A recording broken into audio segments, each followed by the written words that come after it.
கர்த்தருடைய பரிசுத்த நாமத்துக்கு ஸ்தோத்திரம் உண்டாகட்டும். இந்த காலை வேளையிலுமாய் கூட மறுபடியும் நாம் கர்த்தருடைய சமூகத்திலே ஆண்டவராகிய இயேசு கிறிஸ்துவை குறித்து நாம் தியானிக்கிறோம். அவரை குறித்து நாம் எவ்வளவு பேசினாலும் அதெல்லாம் நம்முடைய சரீரத்துக்கு ஆரோக்கியமும், நம்முடைய ஆத்மாவுக்கு இன்பமும், நம்முடைய ஆவியில ஒரு பெரிய விடுதலையும் உண்டாகும். அவரே நம்முடைய ஆத்மா மணவாளனாய் இருக்கிறார். இன்றைக்கு நாம் அவரை குறித்து பார்க்க போகிறோம். அவர் நமக்காய் நியமிக்கப்பட்ட மணவாளனாய் இருக்கிறார், வரப்போகிற மணவாளனாய் இருக்கிறார். நம்மை மணவாட்டிகளாய் எடுத்துக்கொண்டு நம்மோடு கூட களி கூறுகிற நித்திய மணவாளனாய் அவர் இருக்கிறார். அவரை குறித்து இன்றைக்கு நாம் படிக்க போகிறோம்.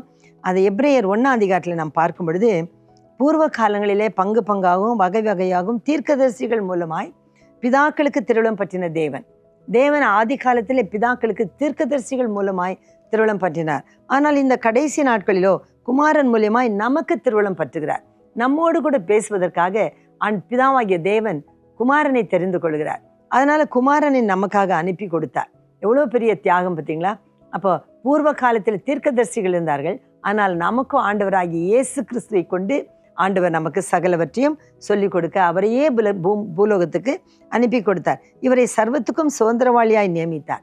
இந்த ஆண்டவராகிய இயேசு கிறிஸ்துவுக்கு பரலோகமும் பூலோகமும் பாதாளத்தின் மேலும் அதிகாரம் இருக்கத்தக்கதாக சகலத்துக்கும் அவர் சுதந்திரவாளியாய் இருக்கிறார். இவரை கொண்டுதான் உலகங்களை உண்டாக்கினார். ஆண்டவராகிய இயேசு கிறிஸ்து இவரை கொண்டுதான் ரோமர் 11:33 நம்ம 36 நம்ம வாசிக்கிறோம். அவரை கொண்டு எல்லாவற்றையும் சிருஷ்டித்தார், அவருக்காக சிருஷ்டித்தார், அவராலே சிருஷ்டித்தார். அதனால அவராலும் அவருக்கென்றும் அவருக்காகவும் எல்லாம் சிருஷ்டிக்கப்பட்டது. அதனால இவரை கொண்டு உலகங்களை உண்டாக்கினார். இவர் மகிமையின் பிரகாசமும் அவருடைய தன்மையின் சொரூபமாய் இருக்கிறார். என்னை கண்டவன் என் பிதாவை கண்டான் என்று இயேசு சொல்கிறார். ஆகவே பிதாவை நமக்கு காண்பிக்கும்படியாக இயேசு இந்த உலகத்திலே வந்தார். பிலிப்பை பார்த்து என்னை கண்டவன் என் பிதாவை கண்டான் என்று சொல்கிறார். ஆகவே அவர் மகிமையின் தற்ஸ்வரூபமாய் இருக்கிறார். சர்வத்தையும் தம்முடைய வல்லமில்ல வசனத்தாலே தாங்குகிறவராய் இருக்கிறார். அவர் வார்த்தையினால் எல்லாவற்றையும் சிருஷ்டித்தார். சிருஷ்டிப்பிலே குமாரனுக்கு ஒரு பெரிய பங்கு இருக்கிறது. அவர்தான் வார்த்தை. வேதத்தில் நான் வாசிக்கிறோம், ஆதியிலே வார்த்தை இருந்தது, அந்த வார்த்தை தேவனாய் இருந்தது, அது தேவனிடத்தில் இருந்தது, அது மாம்சமாகி நம்மிடத்தில் வந்து வாசம் பண்ணிட்டு என்று 1 யோவானிலே வாசிக்கிறோம். ஆகவே ஆண்டவராகிய இயேசு கிறிஸ்து வார்த்தையினாலே இந்த உலகங்களை சிருஷ்டித்தார். அந்த வசனத்தினாலே அவர் தாங்குகிறார் என்று சொல்லி பார்க்கிறோம். தம்மிலே தாமே நம்முடைய பாவங்களை நீக்கும் சுத்திகரிப்பை உண்டு பண்ணுகிறார். ஆண்டவராகிய இயேசு கிறிஸ்து ஒருவராலே மாத்திரம் இந்த உலகத்தின் முழு பாவமும் சுத்திகரிக்கப்பட்டு அவராலே சுத்திகரிப்பு உண்டாயிற்று. உன்னத்துள்ள மகத்துவமுள்ளவருடைய வலது பார்சத்தில் வீற்றிருக்கிறார். அவர் எல்லாவற்றையும் செய்து முடித்தவராய் பிதாவின் வலது பார்சத்தில் இப்பொழுதும் நமக்காக வீற்றிருக்கிறார். முடிந்து போன கதை அல்ல, அவர் நமக்கு என்றைக்கும் தொடர்கிற கதையாயிருக்கிறார். அவர் தொடர்கதையாகவே இருக்கிறார். இவர் தேவ தூதர்களிலும் அவர் மேன்மை உள்ளவராயிருக்கிறார் என்று சொல்லி பார்க்கிறோம். பாருங்க, இன்னும் கீழே நம்ம வாசிக்கும் பொழுது, மேலும் தமது ஒரே பேரானவரை உலகத்தில் பிரவேசிக்க பண்ணின பொழுது தூதர்கள் யாவரும் அவரை தொழுது கொண்டார்கள். தூதர்களுடைய தொழுகைக்கு அவர் பாத்திராக டார்லிங் ஆஃப் த ஹெவன் என்று சொல்கிறார்கள். அவர் பரலோகத்தின் செல்வமாய் இருக்கிறவர் நம்மிடத்திலே வந்தார் என்று சொல்லி பார்க்கிறோம். ஆகவே பிதாவாகிய தேவன் குமாரனை நோக்கி என்ன சொல்கிறார்? 8ஆம் வசனத்தில் எபிரேயர் 1:8 குமாரனை நோக்கி தேவனே என்று சொல்கிறார். பிதாவாகிய தேவன் குமாரனை தேவன் என்று சொல்கிறார். இதிலிருந்து நமக்கு என்ன தெரிகிறது என்று பார்த்தால், பிதா குமாரன் பரிசுத்தாவியானவர் மூவரும் ஒன்றாய் இருக்கிறார்கள். அது மட்டும் இல்லாதபடிக்கு அவர்களுக்கு ஒரே சமத்துவம் இருக்கிறதே நாம் இங்கே பார்க்கிறோம். குமாரனை நோக்கி பிதாவாகிய தேவன் சொல்கிறார், தேவனே உம்முடைய சிங்காசனம் என்றென்றைக்கும் உள்ளது, உம்முடைய ராஜ்யத்தின் செங்கோல் நீதியுள்ள செங்கோலாக இருக்குது.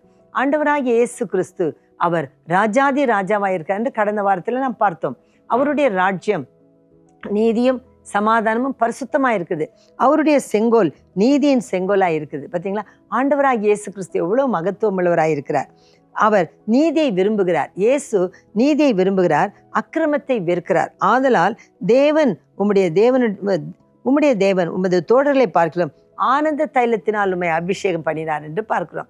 ஆகவே கர்த்தர் பிதாவாகிய தேவன் ஆண்டவராகிய இயேசு கிறிஸ்துவை மற்ற எல்லா மத்தியிலும் அவரை ஆனந்த தைலத்தினால் அவரை அபிஷேகம் பண்ணினார் என்று சொல்லி பார்க்கிறோம். மறுபடியும் பிதாவாகிய தேவன் இயேசுவை எப்படி கூப்பிடுகிறார்? கர்த்தாவே என்று கூப்பிடுகிறார். பாருங்க, 10ஆம் வசனத்தில், கர்த்தாவே, நீர் ஆதியிலே பூமியை அஸ்திவாரப்படுத்தினீர், வானங்கள் உம்முடைய கரத்தின் கிரியைகளாக இருக்குது. பிதாவாகிய தேவன் தம்முடைய குமாரனை எவ்வளவாய் மகிமைப்படுத்துகிறார். தேவனே என்று சொல்கிறார், கர்த்தாவே என்று சொல்கிறார். இதெல்லாம் பெரிய ஆச்சரியமான காரியம். அவைகள் அழிந்து போகும், நீரோ என்றென்றைக்கும் நிலைத்திருப்பீர். அவைகளெல்லாம் வஸ்திரத்தை போல் பாழாகும், ஒரு சால்வை போல நீர் சுருட்டுகிறீர்.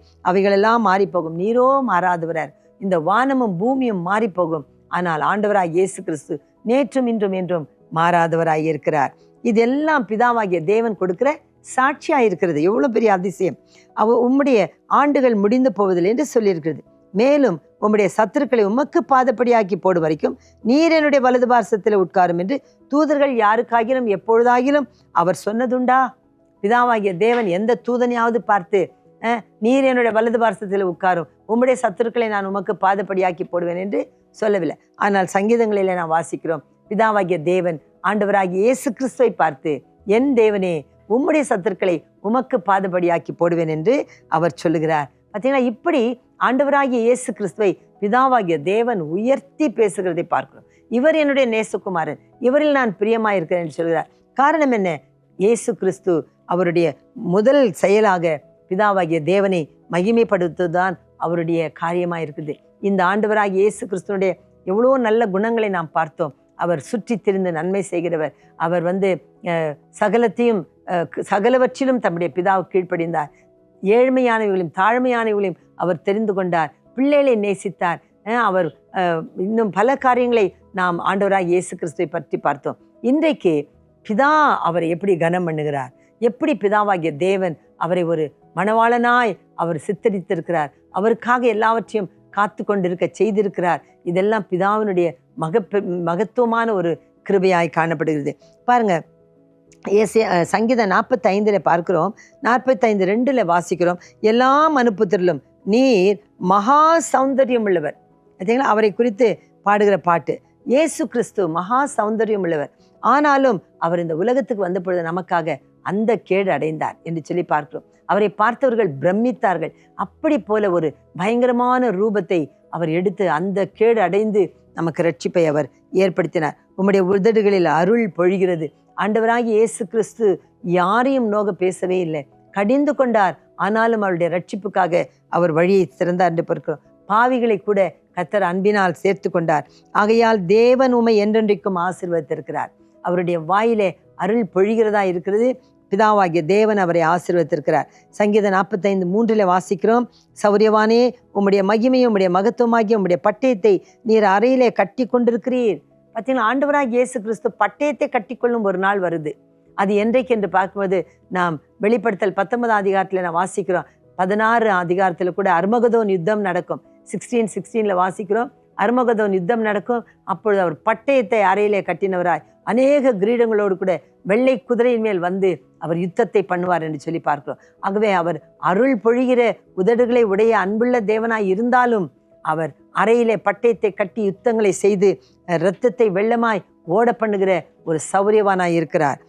பாருங்க, 4ஆம் வசனத்தில் வாசிக்கிறோம், சத்தியத்தின் நிமித்தமும் நீதியோடு கூடிய சாந்தத்தின் நிமித்தமும் உம்முடைய மகிமையிலே ஜெயமாக ஏறி வாரும். மேல் வசனம் சொல்கிறது பட்டயத்தை கட்டி கொண்டிருக்கிறார் என்று, கீழ் வசனம் சொல்கிறது 5ஆம் வசனத்தில் வாசிக்கிறோம். 4ஆம் வசனத்தில் சத்தியமும் சாந்தமும் நீதியும் அவருடைய மகத்துவத்திலே ஜெயமா ஏறி உமது வலது கரம் பயங்கரமானவைகளை விளங்கப்படும். ஒரு புறம் பார்க்கும் பொழுது சாந்த சுரபியா இருக்கிறார், இன்னொரு பக்கத்தில் பார்க்கும் பொழுது யுத்த வீரனாயிருக்கிறார். நம்முடைய ஆண்டவராகிய இயேசு கிறிஸ்துவனுடைய பெயர் எல் ஷடாய் என்று சொல்லுகிறோம். அப்படி என்றால் என்ன? தாயை போன்ற மார்புடையவன், ஆனால் சிங்கத்தை போல பராக்கிரமமானவன். அதுதான் எல் ஷடாயினுடைய அர்த்தமாக இருக்குது. ஆகவே அவர் ஒரு புறத்திலே பார்க்கும் பொழுது அன்புள்ளவராய் இருந்தாலும் ஒரு புறத்திலே பார்க்கும் பொழுது பயங்கரங்களை செய்கிற மகத்துவம் உள்ளவராய் அவர் இருக்கிறார். ஆகவே இவர்தான் வரப்போகிற மணவாளனாய் இருக்கிறார். அவருடைய அம்புகள் கூர்மையானவைகள், அவைகள் ராஜாவினுடைய சத்துருக்களின் இருதயத்துக்குள்ளே அது பாயுமா, ஜன சதலங்கள் அவருக்கு கீழே விழும் என்று நாம் பார்க்கிறோம். தேவன், அதாவது அவர் கடைசி நாட்களிலே யுத்தங்களை செய்யும் பொழுது ரத்தம் ஒரு குதிரையினுடைய கடிவாளம் வரைக்கும் போகும் என்று சொல்லி நாம் பார்க்கிறோம். தேவனே, உம்முடைய சிங்காசனம் என்றென்றைக்கும் உள்ளது, உம்முடைய ராஜ்யத்தின் செங்கோல் நீதியுள்ள செங்கோலாயிருக்கிறது. ஆகவே நாம் இந்த இடத்துல வாசிக்கிறோம், கர்த்தருடைய சிங்காசனம் நீதியுள்ள சிங்காசனம். அவருடைய மணவாளனை குறித்து பார்த்தோம். மணவாட்டியாகிய நாம், சபை, எப்படி நாம் சீர்பட்டு கர்த்தரிடத்தில் போக வேண்டும் என்பதை கூட நான் சொல்லி உங்களுக்கு முடிக்கிறேன். ஏனென்றால் மணவாளன் வரும்பொழுது மணவாட்டி ஆயத்தமாக இருக்க வேண்டும். இந்த இடத்துல வாசிக்கிறோம், உமது நாயகிக்குள்ளே அரசரின் குமாரத்திகள் உண்டு. ராஜஸ்ரீ ஓப்பீரின் தங்கம் தரித்தவளாய் வலது பார்சத்தில் நிற்கிறாள். மணவாட்டி என்பவள் எப்படிப்பட்டவளாக இருக்க வேண்டும்? மணவாளனுக்கு வலது பார்சத்தில் நிற்கிறவளாக இருக்கும். யார் வலது பார்சத்தில் நிற்க முடியும்? ஆண்டவராகிய இயேசு கிறிஸ்து சகலவற்றையும் செய்து முடித்தவராய் பிதாவின் வலது பார்சத்திலே உட்கார்ந்தார் என்று சொல்லி நாம் பார்க்கிறோம். ஆகவே பிதாவின் சித்தத்தை நீங்கள் செய்வீர்களானால், ஆண்டவராகிய இயேசு கிறிஸ்துவனுடைய ஊழியத்தை நீங்கள் நிறைவேற்றுவீர்களானால், ஒரு காலம் வரும், அவர் வரும்பொழுது அவருடைய வலது பார்சத்திலே நாம் போய் நிற்போம். வலது பார்சத்தில் நிற்கிறவள் சகலவற்றையும் செய்து முடித்த மணவாட்டியாய் இருக்கிறாள்.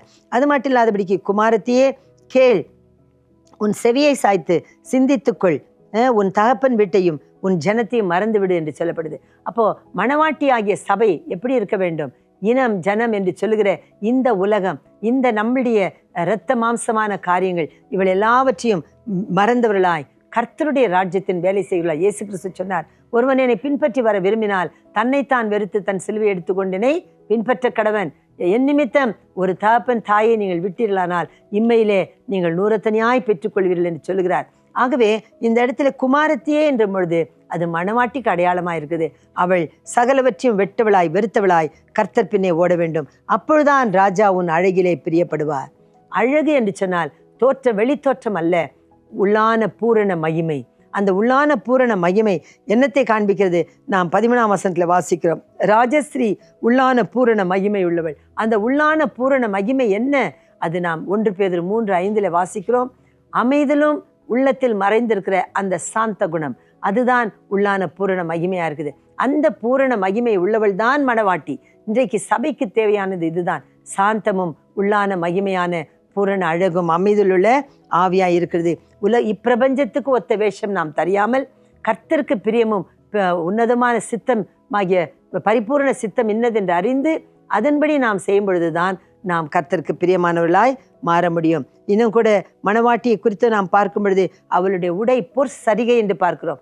அப்படி என்றால் விசுவாசத்திலே அவர்கள் மிகுந்தவர்கள் என்று பார்க்கிறோம். சித்திர தையலாடை தரித்தவள், 45 சங்கீதம் 14 வாசிக்கிறோம், அவள் சித்திர தையலாடை தரித்தவளாய் ராஜாவின் இடத்தில் அழைத்து கொண்டு பரவ.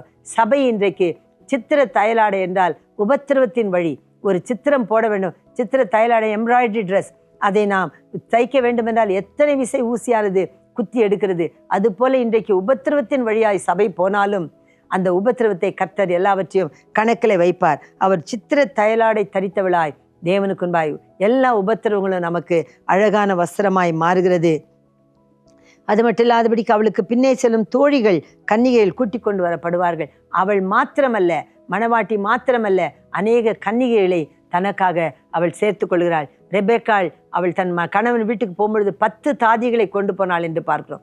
அதே போல நாமும் கூட மணவாளனாகிய இயேசுவை பார்க்க போகும்பொழுது நமக்கு பின்னே அநேக கன்னிகைகள், அநேக மக்கள், அநேக ஸ்திரீகள், அநேக சபைகள் நாம் கொண்டு போக வேண்டியது அவசியமாக இருக்குது. அநேக மக்களை நாம் சம்பாதிக்க வேண்டும். அவள்தான் ராஜஸ்திரீ, அவள்தான் மணவாட்டியாக இருக்கிறாள். Praise the Lord. அவர்கள் மகிழ்ச்சியோடே களிப்போடும் ராஜ அரண்மனைக்குள் பிரவேசிப்பார்கள். மணவாளன் வருவார், மணவாட்டி அழைத்து கொண்டு பரலோகத்திலே பிதாவினுடைய சிங்காசனத்துக்கு முன்பாக மகிழ்ச்சியோടെ பிரவேசிப்பார்கள். அவர்கள் பிதாக்களுக்கு பதிலாக குமார்கள் இருப்பார்கள்.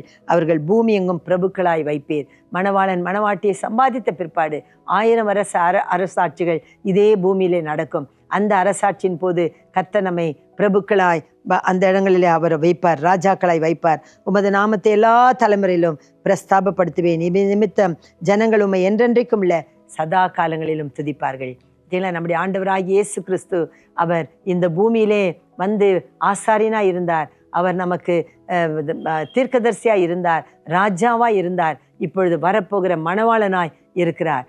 அவரை சந்திக்க மணவாட்டியாகிய சபை ஆயத்தப்பட வேண்டும். கடைசியிலே பிதாவின் ராஜ்யம் இதே பூமியிலே ஸ்தாபிக்கப்பட்டு 1000 வருடம் அரசாட்சி நடக்கும். நித்தியமாய் பிதாவோடும் குமாரனாகிய இயேசு கிறிஸ்துவோடும் சபையாகிய மணவாட்டி சேர்ந்து வாழ்வது எவ்வளவு அருமையான ஒரு நித்திய வாழ்வாய் இருக்குது.